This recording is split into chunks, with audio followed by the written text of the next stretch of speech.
मैं जब 22 साल का था तो मेरे घर में खेती होती है, गेहूं की बोरी, चावल की बोरी, एक एक कुंटल की, ऐसे खेल खेल में हम लोग बैलगाड़ी में पटक देते थे, ट्रैक्टर ट्रॉली में पटक देते थे। आज के किसी नौजवान के 20 साल के लड़के की कमर पे आप एक कुंटल रख के दिखा दीजिए, उसकी डिस्क स्लिप हो जाएगी, तुरंत उसकी कमर में झटका आ जाएगा। वो 40 किलो 50 किलो गवर्नमेंट ने बोरी का भार कर दिया है। तो जिस टेक्नोलॉजी के कारण केवल 20 साल में एक कुंटल वजन उठाने की क्षमता 50 किलो रह गई हो, वो विनाश है कि विकास है, ये तो आगे आने वाला वक्त तय करेगा। आपकी तालियां मेरा विषय पुष्ट कर रही हैं। रामायण की मैं वो चर्चा करना चाहूंगा आपके सामने जो रामायण शोध संस्थान को देनी है, क्योंकि केवल कथाएं सुनाना से, कथाएं आप सब जानते हैं, लेकिन ये कथाएं हमको क्या सिखाना चाहती हैं? क्योंकि हम अपनी आंखों से पूरी दुनिया के चेहरे को देख सकते हैं, लेकिन अपना चेहरा देखने को हमको एक दर्पण की आवश्यकता होती है। एवरी टाइम हमको मिरर चाहिए, दर्पण चाहिए, और वो मिरर, वो दर्पण रामचरितमानस का दर्पण है, जिसमें प्रकृति को भोग करने वाला, चुराने वाला रावण भी है और प्रकृति की रक्षा करने वाले राम भी है। राम इस दुनिया को कैसा बनाना चाहते हैं? मैंने कहा ओम देव शांति, और रावण ने कैसा बना दिया? सब में अशांति, सब में अशांति, सब में अशांति। ये 100 साल केवल हुए हैं अभी पश्चिम की विद्याओं को हावी हुए, उसी में अशांति हो गई। ये जो विद्याएं हैं, रामायण की विद्याएं, चूंकि भगवान ने ताड़का को मारा, मंथरा को दंड दिया और सुपर्णखा को नाक कान काटे, ये अविद्याएं तीनों। ताड़का क्रोध है, मंथरा लोभ है, सुपर्णखा काम है। काम, क्रोध और लोभ, ये तीनों नरक के पंथ। काम, क्रोध, मद, लोभ सब नाथ नरक के पंथ। पूरी दुनिया को अगर स्वर्ग में ले जाना है तो आवश्यक है कि वो विद्याओं की ओर बढ़े। विद्या की देवी सरस्वती है, सरस्वती का वाहन हंस है, और भगवान को हंस ही सबसे प्यारे होते हैं। इसलिए देश में जितने बड़े संत होते हैं उनको परमहंस कहते हैं। ये परमहंसों का देश। परमहंस कौन बनते हैं? जो अपनी बुद्धि को अच्छा बनाए वो हंस है, और जो नरेंद्र जैसे विद्यार्थियों की बुद्धि को स्वामी विवेकानंद बना दे वो रामकृष्ण परमहंस। तो ये रामायण शोध संस्थान से निकले हुए जो मोती होंगे, ये जो हंस चुगेंगे, ये ज्ञान के बिंदु, ये पूरी दुनिया जब चुगेगी तब वो हंस जैसी बनेगी, दूध का दूध, पानी का पानी करेगी। क्योंकि दुनिया में आधे अवगुण हैं और आधे गुण हैं। जग प्रपंच गुण अवगुण साना, गोस्वामी जी ने लिखा है 50-50% है भैया। 15 दिन का शुक्ल पक्ष, 15 दिन का कृष्ण पक्ष, 6 महीने उत्तरायण, 6 महीने दक्षिणायन, 12 घंटे का दिन, 12 घंटे की रात, सूर्य चंद्रमा भी है, राहु केतु भी है नवग्रहों में। इसलिए दुनिया में 50-50 है, तुलसी भी है, तंबाकू भी है। हमको क्या चुनना है ये हमको तय करना है। भगवान श्री राम हमको गुण चुनना सिखाते हैं, इसलिए उनको श्री रामचरितमानस में सबसे प्रिय श्री भरत जी हैं। भरत हंस रविवंश तड़ागा, क्रूज में लगातार हमारी उन पर चर्चा चल रही थी। भरत जी रामचरितमानस के हंस हैं। इसलिए हम में से आज बहुत अच्छी बात मेहता जी ने कही कि हमको केवल सुन के नहीं जाना, कुछ ग्रहण करके जाना है। भगवान ने कहा जन्म कीन गुण दोष विभागा। मेरे भरत ने जब से जन्म लिया है तब से गुण और दोष को अलग अलग कर दिया है, केवल गुणों को ग्रहण किया है, दोषों को हमेशा त्याग दिया है। बंधुओं, ये काम वही व्यक्ति कर सकता है जिसके जीवन में ये महसूस उसको होता हो कि मैं परमात्मा का अंश हूं। ध्यान रखिए, हमको वर्ण किसको करना है? गायत्री मंत्र बोलता है तत्सवितुर वरेण्यम। मैं उसका वर्ण करना चाहता हूं जिसने इस जगत की रचना की है। मैं अपनी आत्मा को उसके तेज से चार्ज करना चाहता हूं। भर्गो देवस्य धीमहि। और केवल मेरी आत्मा नहीं तो सारे जगत पर, सारे जगत की आत्माएं उनके तेज से प्रकाशित हों, वो जो परमात्मा है। इसलिए हम वर्ण करते हैं किनका? राम का, कृष्ण का। राम और कृष्ण हमारे देश के आदर्श हैं। गीता और रामायण हमारे देश की 2 आंखें हैं। एक बार अकबर ने बीरबल से पूछा, क्यों बीरबल, यार ये दुनिया में सबसे अच्छा वर कौन सा है? बीरबल ने कहा हमारे देश में तो 2 ही वर हैं प्रभु, एक राम और एक कृष्ण, एक राधा वर, एक सीता वर। अकबर ने कहा एक तीसरा वर भी तो है भाई। बोले वो कौन है? बोले अकबर। उनके जमाने में उनकी चली, आजकल मेरी चल रही है। उनके नाम में भी वर है, सीतावर, राधावर। मेरे नाम में भी वर है, उनके नाम में भी रघुवर, यदुवर, मैं अकबर। तो मैं भी तो वर हुआ। बीरबल ने कहा सरकार ऐसे तो गोबर में भी वर है। अगर खाली बर लगाने से कोई बर हो जाए तो ऐसे तो गोबर में भी बर है। हम परमात्मा के अंश हैं, ये भाव जागृत रखना, यही सनातन संस्कृति है। मैं केवल शरीर नहीं हूं, शरीर मुझे 70-80 साल के लिए मिला है, यहां मुझे अपनी लीला को परफॉर्म करके दिखाना है भगवान को, लेकिन इसी मानव के शरीर से मैं परमात्मा को प्राप्त कर सकता हूं। हमारे पंडित गया प्रसाद जी महाराज जो ब्रज के बहुत बड़े संत हुए, हमेशा अपने शिष्यों से कहते थे, भैया निश्चय कर ले हो। पूछते थे शिष्य, गुरुजी क्या निश्चय कर ले? बोले निश्चय कर ले हो, याई जन्म में याई शरीर थे अपने प्राणधन को प्राप्त करना है भैया, याई जन्म में याई शरीर थे। तो ये ज्ञान सबके अंदर रह नहीं पाता, क्योंकि जरा सी भी हमको असुविधा हो जाए तो हम ये ज्ञान भूल जाते हैं, तुरंत शरीर के भाव में आ जाते हैं, दूसरे को वो करने लगते हैं। ये ज्ञान भरत जी से सीख सकते हैं, क्योंकि भरत के अंदर ये विशेषता है कि भरत स्वभाव सुशीतल ताई सदा एक रस बरन न चाहिए। उनके अंदर वो स्वभाव हमेशा एक रस विद्यमान रहता है, और जो सबके रहे ज्ञान एक रस, ईश्वर जीव ही भेद कहु कस। अगर ये ज्ञान हमारे अंदर जागृत हो जाए कि जो आत्मा सबके अंदर है वही आत्मा मेरे अंदर है, वही परमात्मा मेरे अंदर है, तो ईश्वर और जीव में फिर भेद कैसा? फिर तो हम सब परमात्मा के अंश हैं, शिवोहम हैं। बंधुओं, यही ज्ञान जब होता है तब स्वामी विवेकानंद शिकागो की सभा में बोलते हैं, माय डियर अमेरिकन लेडी, वो सिस्टर्स एंड ब्रदर्स। अब देखिए 150वां वर्ष चल रहा है स्वामी विवेकानंद का, इसलिए मैं उनकी स्मृति कर रहा हूं यहां बैठकर।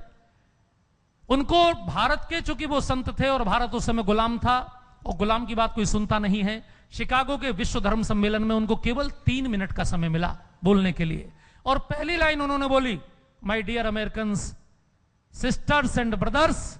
जैसे ही भाइयों और बहनों कहा, चूंकि बाकी सब वक्ता तो लेडीज एंड जेंटलमैन बोल रहे थे, जैसे ही भाइयों और बहनों कहा, इतनी तेज गड़गड़ाहट की, तालियों की गड़गड़ाहट हुई कि 3 मिनट तक केवल तालियां बजती रही।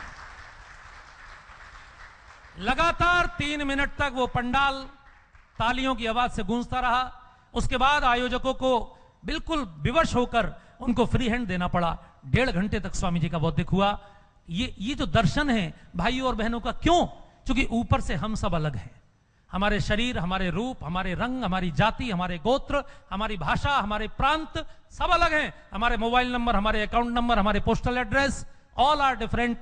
एक चीज हमें एक है, और वो है हमारी आत्मा, वो परमात्मा का अंश जो मेरे अंदर है वही आपके अंदर है बंधुओं। इसलिए हम सब एक परमात्मा की संतान होने के नाते भाई और बहन हुए, सिस्टर्स एंड ब्रदर्स हुए। इसलिए स्वामी विवेकानंद ने कहा, शांति की बात करने वालों, तुम जानते हो कि तुमने कोलंबस के अमेरिका की खोज के बाद कितने लोगों को मारा है? अगर तुम्हारे बच्चे तुम्हारा इतिहास पढ़ेंगे तो घृणा हो जाएगी। इन अंग्रेजों ने अमेरिका पर कब्जा करने के बाद 17.5 करोड़ अमेरिका के मूल नागरिकों को मौत के घाट उतार दिया। स्वामी विवेकानंद बोलकर आए शिकागो में, हिंद महासागर की सारी कीचड़ निकाल कर भी अगर तुम्हारे ऊपर फेंकी जाए तो भी कम पड़ेगी। तुमने कितने अत्याचार, कनाडा में 4.5 करोड़ लोग मारे, ऑस्ट्रेलिया में 11 करोड़ लोग मार दिए। आज पूरे कनाडा पर, पूरे ऑस्ट्रेलिया पर, पूरे अमेरिका पर किनका कब्जा है? इन्हीं का। ये जो दुनिया में शांति की बात करते हैं, इन लोगों ने काले लोगों को गुलाम बना के बेचा। इंडिया में जब इनका राज्य रहा अंग्रेजों का, तब इन्होंने क्लब के आगे लिखा होता था, Indians and dogs are not allowed. कुत्ते जैसी हमारी गति की इन्होंने। अब्राहम लिंकन अगर ना होते तो दास प्रथा समाप्त ना होती। लेकिन भारत ने कभी काले गोरे का भेद नहीं किया। भारत ने कभी भी भाषा के आधार पर, प्रांत के आधार पर भेद नहीं किया। भारत माता की गोद में तो सबको शरण मिली है। आ गया संपर्क में जो धन्यता पाई उसी ने। ये ऐसा देश है कि प्रत्येक व्यक्ति के अंदर यूनिटी है। ध्यान रखना 2 शब्दों को हमेशा। ये रामायण शोध संस्थान का शोध है। क्या शोध है? ये भारत का शोध है। यूनिटी एंड यूनिफॉर्मिटी, इन 2 शब्दों को हमेशा ध्यान रखिए। यूनिफॉर्मिटी माने पंथ, यूनिटी माने धर्म। पंथ हम सबके अलग अलग होंगे, क्योंकि पंथ में 5 चीजें एक जैसी होती हैं। एक गुरु यानी प्रवर्तक, जो पैगंबर जिसको हम कहते हैं। एक प्रवर्तक, एक पुस्तक, एक पद्धति, एक प्रकार का देवालय, एक देवता। 5 चीजें एक जैसी मिलेंगी, वो पंथ है। पंथ ऊपर से एक जैसा बनाएगा सबको, लेकिन धर्म ऊपर से एक जैसा नहीं बनाएगा। धर्म कहेगा प्रत्येक फूल खिला है बगिया में तो सबकी अपनी सुंदरता है, सबकी अपनी भाषा है, सबके अपने रीति रिवाज हैं, सबके अपने संस्कार हैं, सब अपनी अपनी भाषाओं में भगवान का नाम लीजिए, अंदर से एक जैसे हो जाइए। धर्म इज द यूनिटी, वो अंदर से एक जैसा बनाता है। जैसे माला के मन के अलग अलग हैं लेकिन अंदर धागा एक है। धर्म अंदर से एक जैसा कैसे बनाता है? वो सिखाता है जो आत्मा आपके अंदर वो आत्मा मेरे अंदर। इसलिए धर्म की सबसे सुंदर परिभाषा भारत के ऋषि ने दी, एक बार जरा दोहरा लेंगे। कुले आत्मानी प्रतिकूलानी परेशान न समाचरेत। जो अपनी आत्मा को अच्छा नहीं लगता वो व्यवहार दूसरे के साथ नहीं करना, ये धर्म है, यही धर्म है। इससे बढ़िया कोई परिभाषा नहीं हो सकती। जो मुझे अच्छा नहीं लगता वो मैं दूसरे के साथ क्यों करूं? इसलिए नामदेव की मां नामदेव को कहती है, बेटा नामा थोड़ा पेड़ की छाल लेकर आ। नामदेव अपने पैर पर कुल्हाड़ी चला के देखते हैं, खून निकलता है। मां कहती है बेटा ये क्या हुआ? नामदेव ने कहा मां मैं देख रहा था कि पेड़ को कितना कष्ट होगा। वही नामदेव जब कुत्ता रोटी लेकर उनकी भागता है, घी की कटोरी लेकर उसके पीछे भागते हैं। अरे भैया सूखी कैसे खाओगे, घी तो लेते जाओ चिपड़ के खाना। पूरा विश्व में कोई अलग देश नहीं है, सभी इसी मां के बेटे हैं। श्रीमद् भागवत में साफ है कि महाराजा नाभि के 7 पुत्रों ने जाके दुनिया के 7 खंडों में मानव सृष्टि का विस्तार किया। कोई अलग नहीं है, पूरा विश्व एक है, पूरा विश्व हमारा है। पूरे विश्व में ये ज्ञान की पताका निरंतर फहराती रहे। इस भावना के साथ मेरी वाणी को विराम, बहुत बहुत क्षमा के साथ अपनी वाणी को विराम। बड़ा सुंदर भारत प्रस्तुत हुआ, लेकिन आप सब मेरे साथ उसी भारत में रहते हैं। हमने भारत को क्या कर दिया? क्यों आज अतुल कृष्ण जी को इतना सब याद दिलाना पड़ा? आइए एक छोटी सी घटना के साथ हम बाल व्यास जी श्री श्रीकांत जी को बुलाएं। एक भारत की छोटी सी घटना सुन लो आप। कुछ लोग मर गए भारत में, तो मर के ऊपर गए। जब एक साथ लौट में मर गए तो एक साथ ऊपर गए, तो वहां उन्होंने जाके देखा, भारतीयों ने, एक बोर्ड लगा हुआ था, अमेरिका का नर्क। तो सबने विचार किया कि जीते जी तो अमेरिका जा नहीं पाए, इसी में घुस जाओ। घूमने आते ना, विदेश घूमने का बड़ा वो रहता है। जैसे ही अंदर जाने लगे तो सवाल पूछा। भारतीयों का स्वभाव होता है कोई काम करने के पहले प्रश्न बहुत पूछते हैं। लेना देना भले ही एक न हो, जानकारी पूरी चाहिए, क्योंकि सलाह देना पड़ता है। और भारत में एक चीज मुफ्त में मिलती है, सलाह। किसी ने अपने उंगली का ऑपरेशन नहीं कराया, वो कैंसर का पूरी सलाह दे देगा आपको ऑपरेशन। तो सलाह लिया आपस में कि चले अंदर तो पूछ लें कि अमेरिका के नर्क में क्या है। तो बताया कि जैसे ही आप अंदर जाएंगे, एक पलंग है, उसमें कांटे हैं, आपको लेटाया जाएगा, दंड मिलता है ना नर्क में। फिर उसके बाद एक कुर्सी है जिसमें आपको बैठाया जाएगा, इसमें करंट दिया जाएगा, और उसके बाद एक आदमी आके आपको कोड़े मारेगा। अरे इन्होंने कहा ये तो अमेरिका के नर्क में तकलीफ है तो नहीं चलते, आगे चलो। सबके सब आगे खिसके तो लिखा इंग्लैंड का बोर्ड, इंग्लैंड का नर्क। तो बोले इसमें चलो। लेकिन विचार किया कि पूछ लें, तो पूछा यहां भी एक पलंग है, इसमें कांटे हैं, इस पे लेटाया जाएगा, यहां भी एक कुर्सी, उसमें करंट लगाया जाएगा, और यहां भी आदमी आके कोड़े मारेगा। तो सबने सोचा कि जब अमेरिका जैसा इंग्लैंड में तो बेकार है, कहीं और चलते हैं। आगे गए तो लिखा हुआ था बोर्ड पे भारत का नर्क, और भारी भीड़ मची। न कोई अंदर जा पा रहा, न अंदर से भीतर आ पा रहा। धक्का मुक्की देखी तो उन्होंने कहा अमेरिका के नर्क में रश नहीं, इंग्लैंड के नर्क में रश नहीं, भारत में ऐसी क्यों मारामारी मची?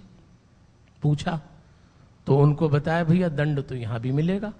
एक पलंग है, उसमें आपको लेटाया जाएगा, उसमें कील लगी हुई है। एक कुर्सी पे आपको बैठाया जाएगा, उसमें करंट दिया जाएगा, और एक आदमी आके कोड़े मारेगा। तो भारतीयों ने कहा जब सब कुछ अमेरिका और इंग्लैंड के नर्क जैसा है, तो फिर भारत के नर्क में इतनी मारामारी क्यों मची है, इतनी भीड़ क्यों है जितनी वहां है? नहीं थी। तो फिर उनको जवाब दिया कि दरअसल में भारत के नर्क में वो जो पलंग है ना, जिसमें लेटा के कील से दंड मिलता है, वो वर्षों से कील बदली नहीं गई तो बोटी हो गई। और उसके बाद जिस कुर्सी पे बैठा के करंट दिया जाएगा, तो 12 घंटे लाइट ही नहीं रहती। और उसके बाद जो कोड़े मारने वाला आपको आएगा वो लेट ड्यूटी पे आता है और जल्दी चलना चाहता है और बाकी समय छुट्टी पे रहता है। यही है भारत का नर्क। तो किसने बनाया इस भारत को नर्क? मैं नहीं जानता स्वर्ग और नर्क क्या होता है, शास्त्रों में लिखा है, संतों के मुंह से सुना है, पर याद रखिएगा आपका होना स्वर्ग है और आपका होना नर्क है। आप जैसा अपना जीवन बना लेंगे, पता नहीं ऊपर स्वर्ग पाताल में नर्क मालूम नहीं, पर जिस दिन सत्कर्मों से ऊंचे उड़ जाएंगे उस दिन स्वर्ग में है, और जिस दिन दुष्कर्मों से नीचे गिर जाएंगे वही नर्क है। तो नर्क और स्वर्ग बनाना, भारत को दिव्य बनाना हमारे हाथ में है। आज बहुत अच्छे तरीके से महात्मा जी ने अपनी बात प्रस्तुत की। तो चलिए हम अब निवेदन कर रहे हैं श्री कृष्णकांत जी से, वे पधारें। रमा है सभी में वो, लीला है उसी की, यही है परम तत्व जयराम जी की। महाराज श्री पास में विराजमान है। अतुल जी ने आज बहुत ही सभी चीज़ों को छुआ, उन्होंने आज सभी शारगर्भी बातों को उन्होंने छुआ है। प्रियजनों, जिस कार्य के लिए हम आए हुए हैं उसका नाम है रामायण के ऊपर शोध करना। रामचरितमानस कितना छाया है ये कहना मुश्किल होगा, क्योंकि आज श्रीलंका के जो पात्र यहाँ पर रामलीला करके गए, अद्भुत, शायद हमारे भारत में भी जल्दी होती नहीं है। कैसे जो लोग नहीं आए उनको क्या बताऊंगा मैं, पर जो नृत्य दिखा गए आज वो किसके ऊपर दिखाया? नमामि भक्त वत्सलम, अत्रि की स्तुति पर। हाय हाय, तो भारत का तुलसी कितना छाया है विश्व के ऊपर। हर आदमी को नमक की तरह होना चाहिए, क्योंकि नमक दिखाई तो नहीं देता है लेकिन पूरे भोजन का स्वाद बढ़ा देता है, पर नमक न हो तो अच्छा नहीं लगता है। हर आदमी का जीवन भी ऐसा होना चाहिए, वो यदि जीवन में है तो जहां रहे विश्व के अंदर अपना स्वाद बढ़ा के रखे, और न हो महफिल में तो कमी महसूस हो कि आदमी नहीं था हमारे जीवन में। आप नमक बनिएगा। है तो दिखाई नहीं दे रहे कि घर को इतना सुखी किसने बना रखा है, और न है आप तो दुख लगता है कि आज घर में सुनापन क्यों है। कि हमारे 18 पुराण हमारे पास में है, मद्वयम भद्वयम चैव वत्रयम चतुर्थ का भी 18 पुराण है हमारे, ज्यादा बताने की दरकार नहीं इनकी। 18 पुराणों में सबसे पहले श्री गणेश को प्रणाम किया गया है, ओम नमो भगवते वासुदेवाय को प्रणाम किया गया है, पर केवल रामायण रामचरितमानस एक ऐसा है जिसमें सबसे पहले गणेश जी को भी वंदन नहीं किया गया। केवल विश्व के इतिहास में रामचरितमानस एक ऐसा है जिसमें सबसे पहले वाणी को प्रणाम किया है, वंदे वाणी। उसके बाद में नंबर आता है विनायक, सबसे पहले वंदे वाणी, क्योंकि तुलसीदास जी महाराज वाणी के कवि हैं। लेकिन वाल्मीकि और तुलसी दोनों को हम खड़ा करें, शोध करें तो देखो वो भी वंदन करते हैं, पर तुलसीदास सबसे पहला वाणी को वंदन करते हैं, क्योंकि हमारे यहाँ ऐसा कहा गया है कि जब धरती पे कलयुग आया तो नारद जी आए, देखा कलयुग जीभ पकड़ के नाच रहा था, तो पूछा यार तू जीभ पकड़ के क्यों नाच रहा है? उसने कहा धृत्वा, ठीक है श्लोक नहीं बोलना पूरा, वो जीभ पकड़ के नाच रहा है। पूछा तू जीभ पकड़ के क्यों नाच रहा है? उसने कहा कलयुग में जो इसे बस में कर लेगा वो माला पहनेगा, और थोड़ी सी टेढ़ी होगी तो जूता भी खा जाएगा। मैं कलयुग हूं, जीभ पकड़ के नाच रहा हूं, यही तुम्हें माला पहना देगी, और यही तुम्हारे लिए अमृत है, और यही तुम्हारे लिए जहर है। इसलिए वाणी का शास्त्र। कल महाराज श्री ने जब कही तो मेरे को एक बात आई कि आज मोटर गाड़ियों की धुआं ने हमारे राष्ट्र को इतना नहीं बिगाड़ा है, नालियों की गंदगी ने हमारे भारत को इतना नहीं बिगाड़ा है, स्कूटर हो चाहे वो पड़े हुए ढेर गंदगियों ने इतना नहीं हमारे देश का नुकसान किया है जितना वाणी ने हमारे राष्ट्र को खोखला बना के छोड़ दिया है। आप देखिए वाणी, तुलसीदास जी महाराज सबसे पहले कवि हैं जिन्होंने वाणी को वंदन किया और विश्व के सामने दिखाया कि वाणी अच्छी है। अब देखिए वाणी का आनंद लीजिए। रामायण पर बोलना है, ये रामायण सोच संस्थान है, प्रवचन तो हम करते रहेंगे जीवन में। रामायण क्या है? अब रामायण, अभी भी भैया जी ने बड़ा सुंदर कहा कि विवेकानंद महाराज ऐसे बोले, पर विवेकानंद जी की एक वाणी ने पूरे विश्व को एक सूत्र में बांध दिया। वाणी चाहिए साहब। हमारे जीवन के अंदर क्या है? अब तो सब धुआओं ने इतना बुरा नहीं बिगाड़ा जितना हमारी वाणी ने बिगाड़ा है। किसी के घर में चूल्हा नहीं जले तो सोच लेना आज कहीं वाणी का युद्ध तो नहीं हो गया घर के अंदर। क्योंकि बातड़ली दिन घालनी चूल्हा दारी धोई, मारवाड़ी बोले कि बात ऐसी दुखदाई है कि चूल्हा न जले तो सोच लेना तेरे घर में आज वाणी का नाच हुआ है। अरे भाई आपसे एक बात बोलनी है हमको, आप परिवार में जाना, गुड़ मत देना, पर गुड़ की बात तो करना यारों कम से कम। गुड़ मत दे, गुड़ की बात तो कर। और वाणी का देखो ना साहब, जब से हमने सुना चीनी का दाम बढ़ गया तब से हमने परिवार वालों से मीठा बोलना ही बंद कर दिया। लो, ऐसा दाम बढ़ गया चीनी का, क्या मिठास छोड़ दिया आपने? रामायण पढ़िए। तुलसी, आजकल तुलसीदास जी पर ये सरल रामायण, ये पूर्ण रामायण, ये हिंदी रामायण, जो जान जो ताकत तुलसी की रामायण में है वो उनके हिंदी अनुवाद में नहीं, जो कृष्ण की गीता के श्लोक में है उसके अनुवाद में नहीं हो सकता है। हिंदी के बाद शब्द कहां है जो संस्कृत का उत्तर करे? एक शब्द नहीं है हिंदी के पास में। संस्कृत का क्या उत्तर करेगी हिंदी?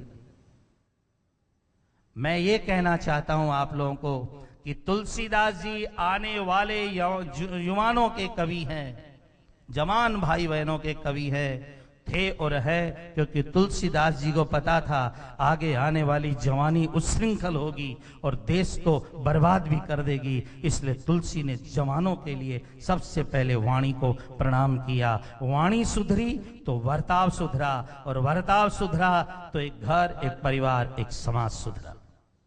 तुम्हारे पास पैसा कम है, दौलत कम है, इसकी कमी नहीं है, तुम्हारे पास में वाणी नहीं है।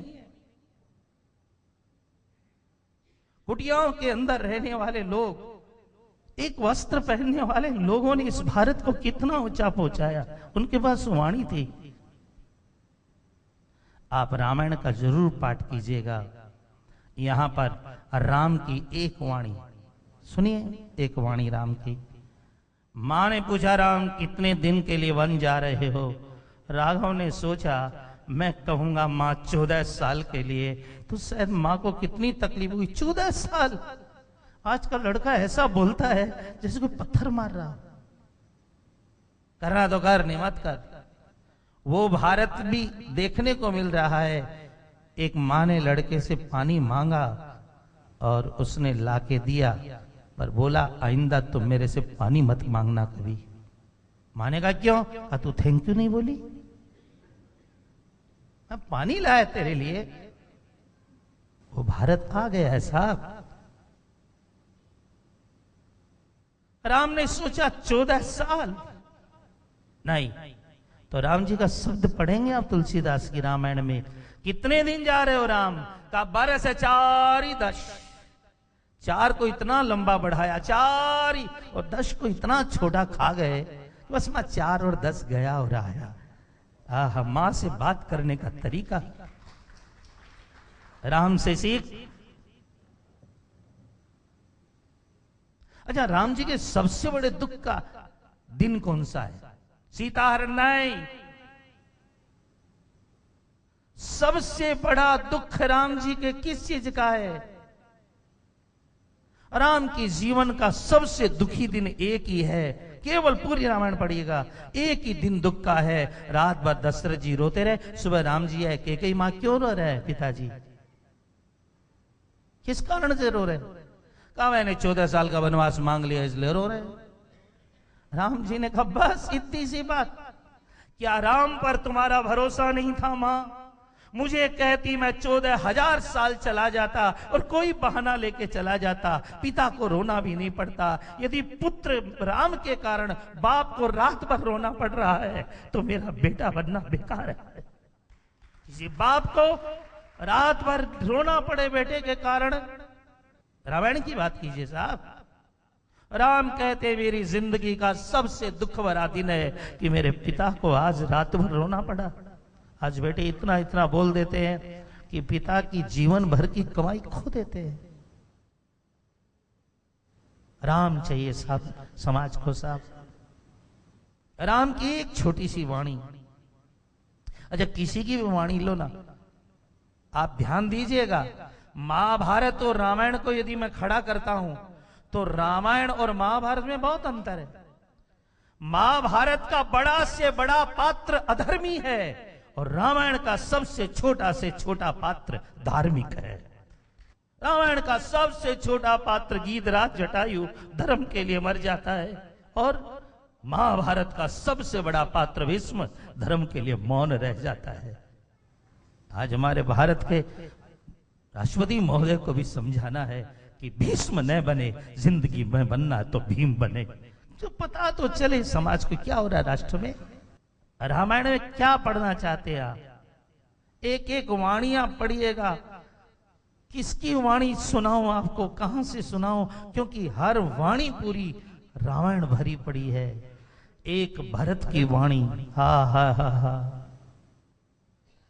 यद्यपि जन्म कुमात से, इस दोहे में पूरा भरत चरित्र आ जाता है। इसको समझ जाओ तो भरत चरित्र आ गया पूरा। यद्यपि जन्म कुमात से, मेरा जन्म कुमाता से हुआ है, मैं 60 सब तरह से हीन हूं और मुझे पता है, लेकिन एक चीज मेरे पास है, मोई रघुवीर भरोस। मुझे भरोसा है मेरा राम मुझे साथ देगा। मेरा राम, देखो भरत राम पर विश्वास नहीं टूटता है। मेरा जन्म कुमाता से हुआ, मैं 60 सदा कुलीन नहीं हूं मैं, लेकिन मुझे भरोसा है मेरा राम मुझे साथ देगा। अरे भरोसा ही तो जिंदगी का है। अच्छा शोध कीजिए रामायण पर तो, और तुलसीदास जी के ग्रंथों का 12 ग्रंथ हो रहे तुलसीदास जी के हैं, उन पे भी शोध कीजिएगा। तुलसीदास जी का अंतिम भजन कौन सा है? लाखों लिखे हैं उन्होंने, अंतिम भजन है।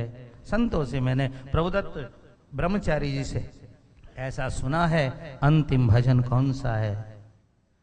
भरोसो जाहि दूसरो सो करो, भरोसो जाहि दूसरो।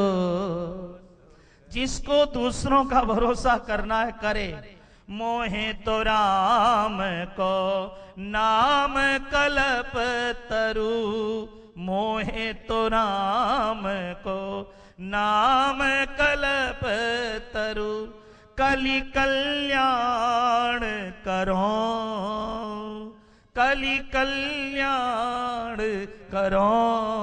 भरोसो जाहि दूसरो सो करो। जिसको दूसरे का भरोसा करना करे, मोहि रघुवीर भरोस।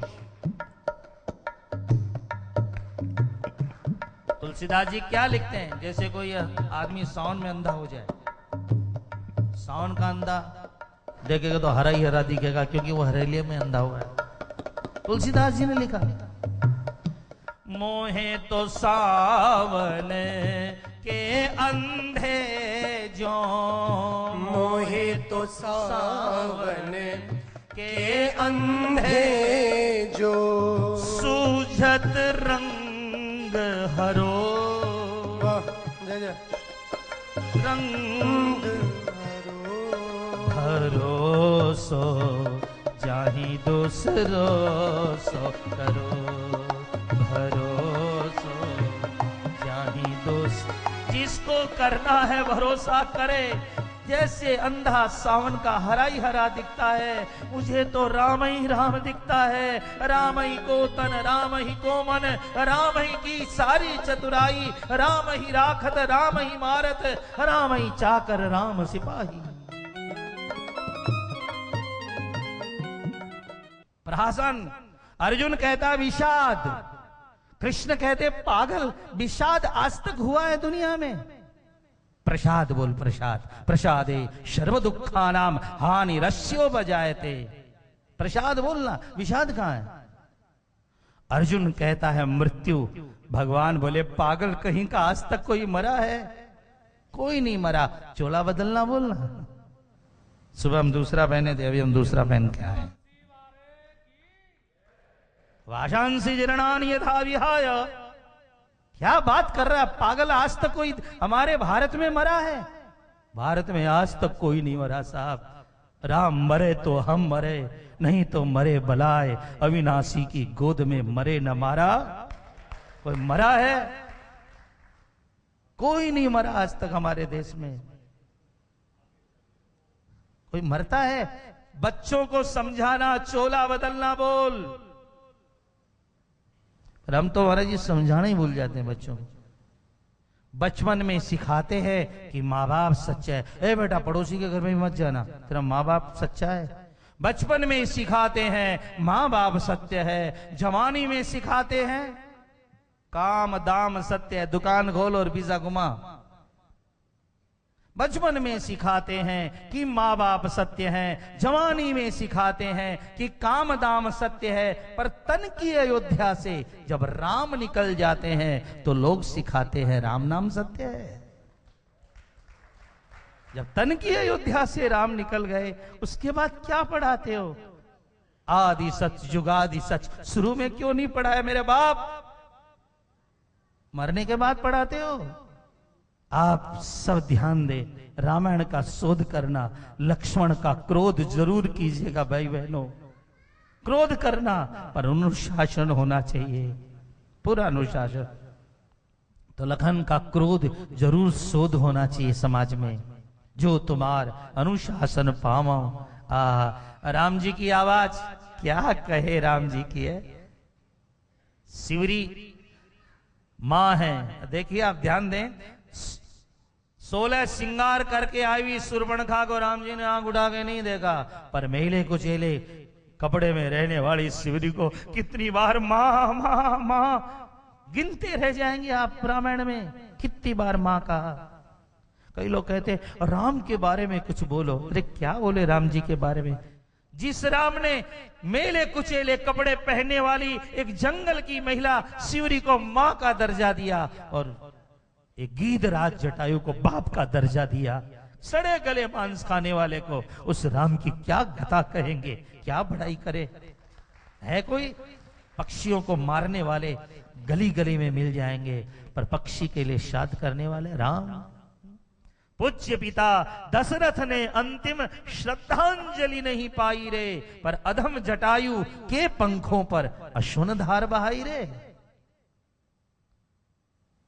राम की आवाज, कह रघुपति सुनो भामिनी बाता, कह रघुपति भामिनी बाता, मानहु एक भगति कर नाता, मानहु एक भगति कर। शिवरी कहती है मैं जात की छोटी हूं, जंगल की रहने वाली हूं राम। कोई कहता ब्राह्मणी है, कोई कहता जंगली है, आप मेरे से क्या रिश्ता मानते हैं? राघव जी ने साफ कह दिया, शिवरी मां मानहु एक भगति कर। तेरा मेरा तो भक्ति का नाता है। अखिल भुवन मध्ये निर्धनास्ते विधन्याः निवसति हृदयेषां श्री हरेर भक्ति रेखा। वे गरीब भी धन्य हैं जिनके जीवन में भक्ति रहती है, क्योंकि हरिर भवि निजलोकम सर्वदातो विहाय। गोविंद सब कुछ छोड़कर उनके दिल में रह जाते हैं, नहीं देखता है झोंपड़े वाला है कि ये महल वाला है। दिल्ली के अंदर रामलीला हो रही थी। रावण उस दिन जला था। एक पोती अपने दादाजी से बोली, दादाजी अब तो सीता मैया को कोई नहीं हरेगा, आज तो रावण जल गया। दादाजी की आंख में आंसू आ गए। बेटी, सुबह से शाम तक अखबारों में पढ़ता हूं दिल्ली में कितनी सीता रोज लूट ली जाती है। पता नहीं, एक कागज का रामायण तो हर साल दिल्ली वाले जलाते हैं, ये अंदर का काम रूपी रावण कब जलेगा? इस बड़ी स्थिति साहब, एक एक दिन में कितने कांड। मैं इस आप सभी लोगों को बहुत तहे दिल से आशीर्वाद देता हूं कि आपको ईश्वर शक्ति दे, हमारे संतों और पंथों पर चलने की शक्ति दे आप सबको, और आप आशीर्वाद दे हम लोगों को भी कि हम जो बाना चोला पहनकर आए हैं इसके दाग नहीं लगाए।